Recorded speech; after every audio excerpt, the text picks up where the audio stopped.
20장에서 보겠습니다. 요한복음 20장 30절로 31절의 말씀을 우리 한 목소리로 함께 합독하겠습니다. 같이 읽겠습니다. 예수께서 제자들 앞에서 이 책에 기록되지 아니한 다른 표적도 많이 행하셨으나 오직 이것을 기록함은 너희로 예수께서 하나님의 아들 그리스도이심을 믿게 하려 하며 또 너희로 믿고 그 이름을 힘입어 생명을 얻게 하려 함이니라. 아멘. 하나님과 함께하는 일상이라는 책에 보면 이런 글이 있습니다. 사람은 누구나 일정한 양식을 먹고 삽니다. 아무리 욕심을 내어도 우리 가끔 저도 먹는 걸 좋아하긴 하지만 식탐 있는 분들이 있어요. 근데 그분들이 아무리 먹는 걸 좋아해도 평생에 먹을 걸 한 번에 먹을 수는 없잖아요. 그죠? 일정한 양식, 음식을 먹음으로 우리는 살아갑니다. 하나님의 충만한 은혜와 사랑도 그런 것 같아요. 물론 우리가 하나님을 만날 때 하나님이 더 없는 은혜를 주시지만 그 은혜 한 번으로 우리가 끝난다면 매일의 삶에서 다가오는 시험과 어려움을 우리는 이길 수 없을 것입니다. 그래서 하나님의 은혜도 때에 따라 필요한 양으로 채워집니다. 대림절 기간에 하나님이 우리에게 주시고자 하는 은혜의 선물이 있습니다. 그 선물의 본질은 바로 하나님 자신이십니다.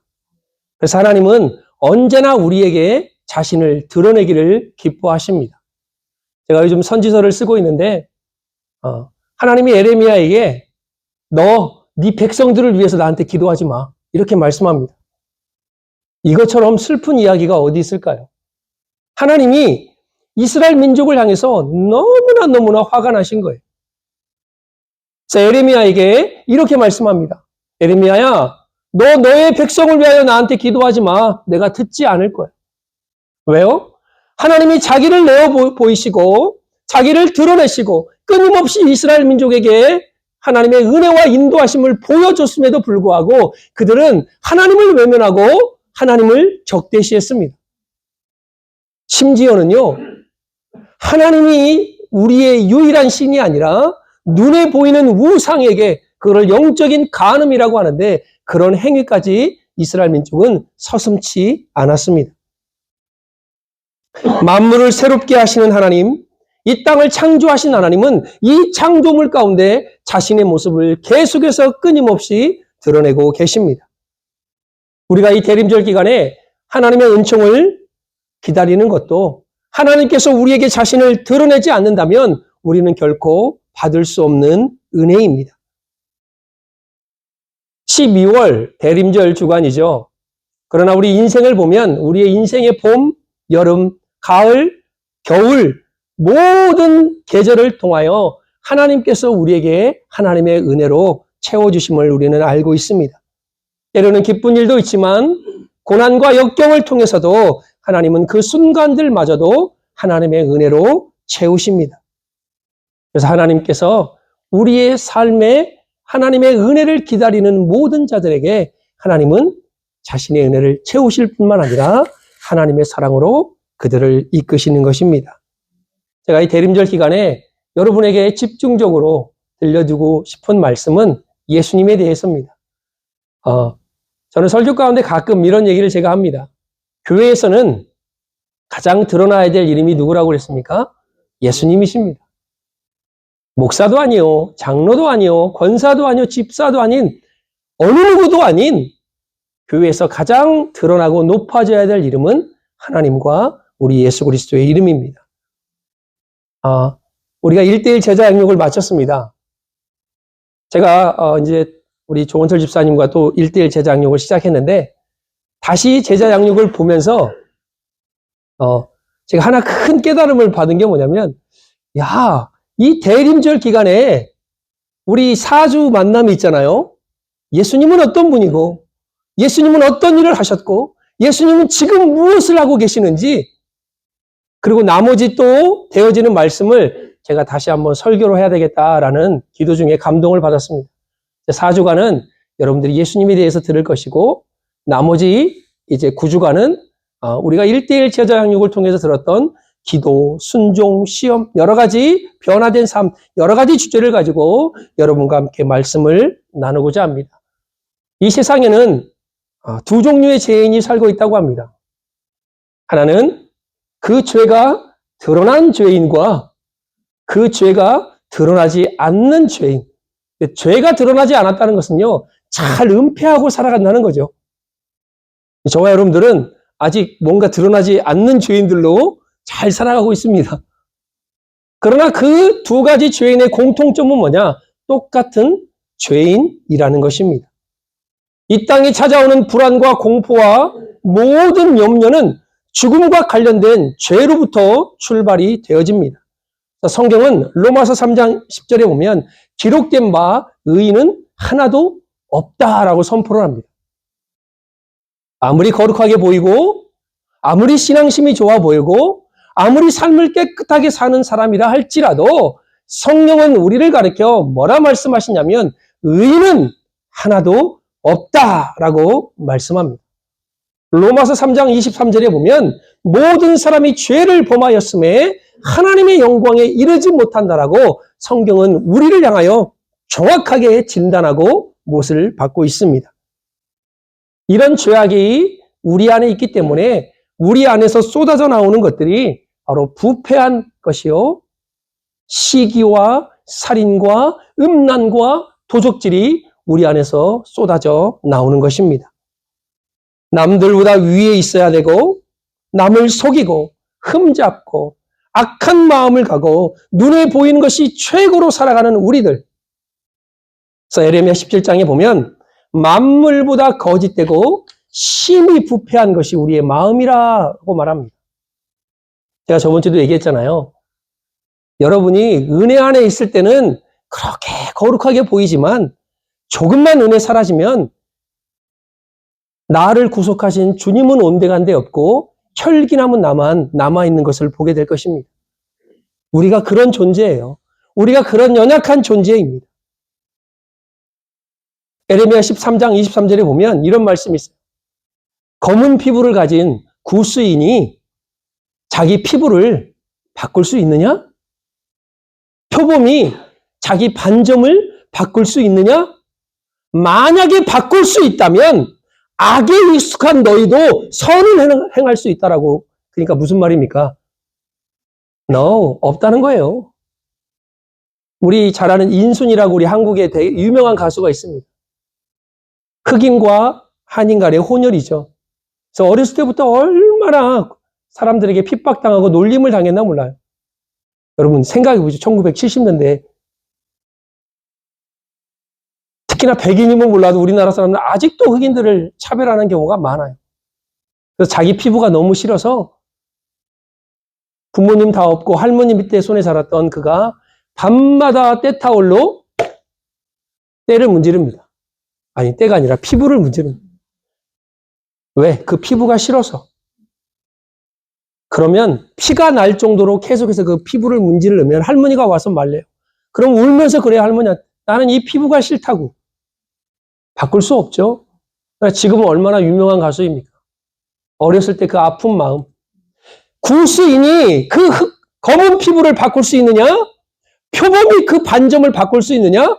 할 수 있다면 악에 익숙한 너희도 선을 행할 수 있다. 이 말은요, 우리는 악에 익숙하기 때문에 선을 행할 수 없는 존재라는 것입니다. 그런데 우리의 이러한 모습을 보시고 하나님께서 우리에게 은혜를 베푸십니다. 에베소서 2장 8절과 9절에 보면 너희가 그 은혜를 인하여 믿음으로 말미암아 구원을 받았으니 이것이 너희에게서 난 것이 아니요 하나님의 선물이라. 행위에서 난 것이 아니니 이는 누구든지 자랑치 못하게 하려 하심이라 말씀하고 있습니다. 죄에서부터 구원은 오직 하나님의 은혜입니다. 이 은혜는 누구냐? 바로 예수 그리스도이십니다. 그분이 어떤 분이시고 그분이 나를 위하여 무슨 일을 하셨고 지금도 어떠한 일을 하고 계시는지 4주간 저와 여러분들이 하나님의 말씀을 통하여 은혜를 나눌 것입니다. 여러분, 누군가를 알아가려면 만나야죠. 장로님하고 저랑 처음 만났던 때를 기억해요. 전화가 오셨어요. 좀 만났으면 좋겠습니다. 저는 긴장을 바짝 하고 판넬하러 가서 장로님 네 분을 만났습니다. 그리고 이런저런 이야기를 주고받았습니다.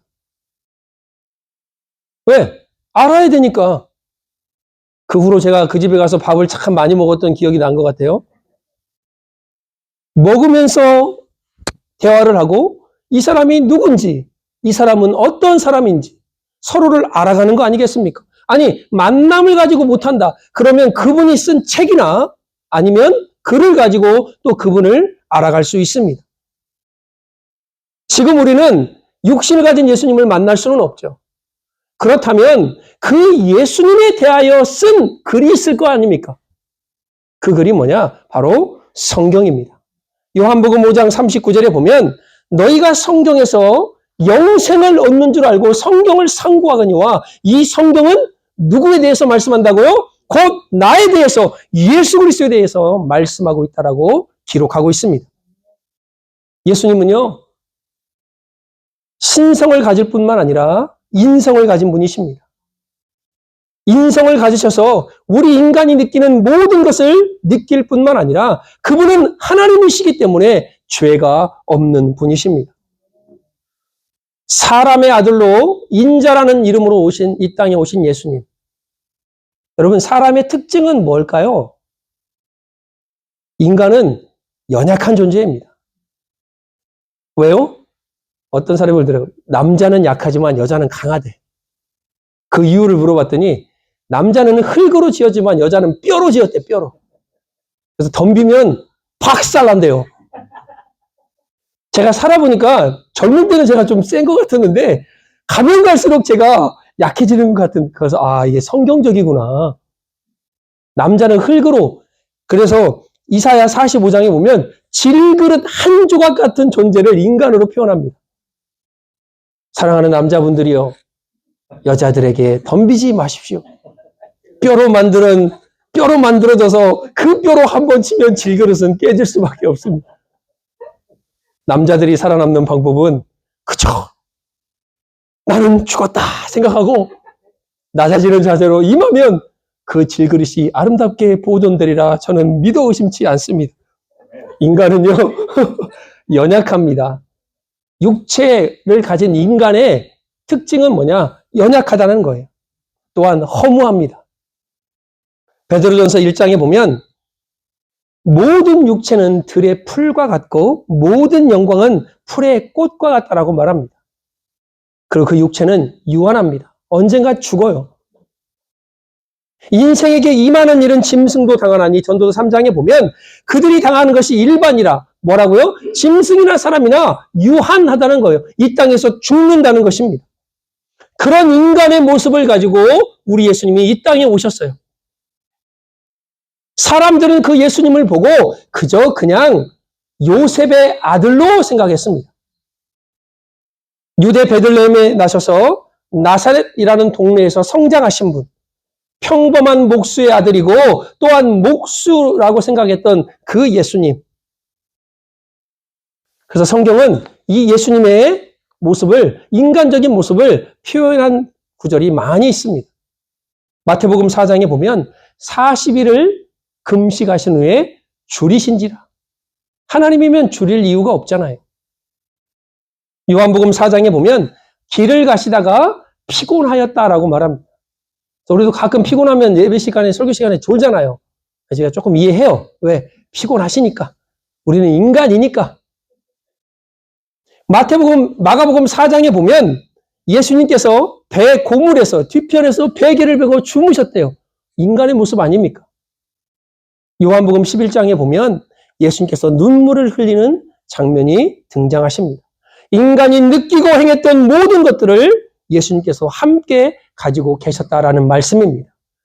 인간이 가지고 있는 연약함, 유한함, 그리고 느꼈던 모든 감정들. 그런데 우리는 히브리서 4장 15절의 말씀을 눈여겨봐야 됩니다. 우리에게 있는 대제사장은 우리의 연약함을 동정하지 못하실 리가 아니요 모든 일에 우리와 똑같이 시험을 받으신 이로되 그분께는 죄가 없다라는 말씀입니다. 요한일서 3장 5절에 보면 그가 우리 죄를 없애려고 나타나신 것을 너희가 아나니 그에게는 죄가 없느니라 말씀합니다. 무슨 말입니까? 인간의 몸을 입고 연약한 건 사실입니다. 인간의 몸을 입고 인간이 겪었던 모든 감정 주무시기도 하시고 줄이기도 하시고 피곤하기도 하시고 눈물을 흘리기도 하셨지만 그분은 하나님의 신성을 가지고 계시기 때문에 그분에게는 죄가 없다라는 것입니다. 여러분, 죄를 사하려면 충족 요건이 있습니다. 그 사람은 죄가 없어야 됩니다. 그러나 죄 있는 자를 위해서 대속물, 제물로 돌아가셔야 되기 때문에 뭔가 형체를 가지고 와야 됩니다. 그 충족 요건을 다 맞게 하시는 분이 누구냐? 하나님 한 분밖에 없어요. 바로 예수님이 하나님의 아들로 그 이름으로 오신 분이 바로 예수 그리스도이십니다. 본래 하나님이신 분, 인간의 죄를 대속하기 위해 이 땅에 오신 분. 그래서 예수님이 태어나긴 700년 전에 이사야는 이렇게 이 땅에 오실 하나님 예수 그리스도를 예언합니다. 이사야 9장 6절입니다. 이는 한 아이가 우리에게서 낳고 한 아들을 우리에게 주신 바 되었는데 그의 어깨에는 정사를 메었고 그의 이름은 기묘자라 모사라, 잘 들어보세요, 전능하신 하나님이라 영존하시는 아버지시라 평강의 왕이라 할 것입니다. 야, 어떻게 700년 전에 이사야는 이렇게 멋진 예언을 할 수 있었을까요? 빌립보 우리 2장 5절부터 말씀 잘 알지 않습니까? 너희 안에 이 마음을 품으라 곧 그리스도 예수의 마음이니 그는 근본 뭐라고요? 하나님의 본체시나 하나님과 동등됨을 취할 것을 여기지 않았다라고 말씀합니다. 성경은 예수님을 가리켜 하나님이시라고 선포합니다. 그러면 예수님 자신은요, 자기를 뭐라고 말씀합니까? 요한복음 10장 30절에 나와 아버지는 하나이시다라고 선포합니다. 요한복음 14장에 도마를 향하여, 빌립을 향하여 말합니다. 하나님을 좀 보여주세요. 야, 너는 지금까지 나를 보고도 하나님을 보여달라고 하니? 나를 본 자는 아버지를 보았거늘 어찌하여 아버지를 보이라 하느냐? 내가 아버지 안에 거하고 아버지가 내 안에 계신 것을 내가 믿지 아니하느냐? 이게 바로 예수님의 선포였습니다.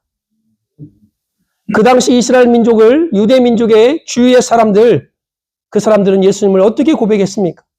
마태복음 14장에 보면 물 위로 걸어오시는 예수님을 보고 그들이 말합니다. 배에 있는 사람들이 예수께 절하며 이르되 진실로 하나님의 아들이소이다. 여러분, 십자가의 사건을 통하여 백부장과 그 주위에 있던 사람들이 뭐라 말합니까? 심히 두려워하여 이르되 이는 진실로 하나님의 아들이었도다 하니라 선포합니다. 부활 이후에 우리 예수님이 제자들에게 그리고 여러 사람들에게 보이십니다. 그때 도마가 뭐라고 하죠? 내가 손에 못자국을 보고 옆구리에 손을 내가 넣어보지 않는 이상 나는 예수님의 부활을 믿지 않겠다고 그래요. 예수님이 찾아오셔서 도마에게 못자국을 보아라. 네 손을 내 옆구리에 넣어보아라. 그때 도마가 말하죠. 도마가 대답하여 이르되 나의 주님이시요 나의 하나님이십니다. 여러분, 우리의 믿음이요 어디에 머물러 있는지 우리는 점검을 날마다 해야 됩니다. 에이, 도마 보고 뭐 이렇게 의심이 많아 라고 말하지만 그게 우리의 모습입니다. 눈으로 보아져야, 손으로 만져져야 우리는 하나님을 믿는다라고 말할 때가 너무나 많아요. 보지도 않고 어떻게 믿어요? 하나님 좀 보여주세요. 그럼 제가 믿겠습니다. 그러나 우리 예수님의 대답은 그게 아니잖아요. 믿으면 너희가 보여질 것이다 라고 우리 예수님은 말씀하십니다. 성경이 우리 예수님을 하나님이라고 선포합니다. 예수님 자신도 자기 자신을 하나님이라고 고백합니다. 주위에 있던 모든 유대 민족들, 예수 그리스도를 만났던 이들이 동일하게 입술에서 흘러나오는 것이 뭐냐? 당신은 바로 하나님의 아들이십니다라는 고백입니다. 우리 예수님이 한 번은 제자들을 데리고 가이사랴 빌립보 지방에 이르십니다. 그리고 그들에게 묻습니다. 사람들이 나를 누구라 하느냐라는 질문을 던지십니다. 그때 제자들이 이러한 고백합니다. 예수님, 사람들이 예수님을 세례 요한이라고 합니다. 어떤 사람은 엘리야라고도 합니다. 어떤 이는 에레미야나 선지자 중에 한 명이라고 말을 합니다. 라고 고백을 합니다. 이 말의 핵심은 무엇일까요? 네, 예수님은 사람들보다 조금 더 나은 사람입니다. 예수님은 사람들보다 좀 더 경건하게 살았던 사람입니다. 여러분, 세례요한이 얼마나 경건하게 살았습니까? 에스테네파. 지금은 석청과 메뚜기가 비싼 음식입니다.